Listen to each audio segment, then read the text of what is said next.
meant to tear the whole dam down. But the Beaver family knew that he couldn't do any damage. As soon as it was light enough, they all went home to take a nap, leaving Timothy Turtle to pull away to his heart's content.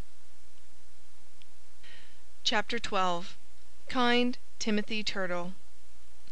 All day long Timothy Turtle stayed on the Beaver dam, and when the Beavers returned in the evening to resume their work, they found Timothy still clinging to the box elder stick. To Timothy Turtle's deep disgust, the plump workers gathered round him and laughed. He could never bear to hear people laugh. Laughing was so silly, he always said. And now Brownie Beaver laughed louder than all the rest. "Look!" Brownie cried, pointing straight at Timothy Turtle. "Isn't he kind?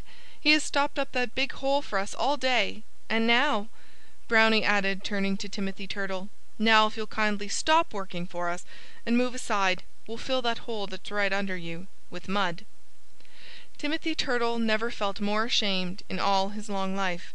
There he had been working all day long, helping the Beaver family by plugging a hole in their dam with his flat body, and he had never guessed what he was doing. He let go of the stick and sank hastily in the pond, where the water was deepest, to bury himself in the soft bottom.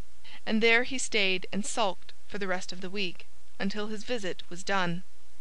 If he stuck his head out of the water now and then for a breath of air, he was careful to let no one see him. He did not even bid the Beaver family good-bye at the end of his visit, but left in the middle of the day, when everybody was sound asleep. Grandaddy Beaver said it was no more than one could expect of a person so rude as Timothy Turtle. "He was just like that in my great-grandfather's time," the old gentleman explained.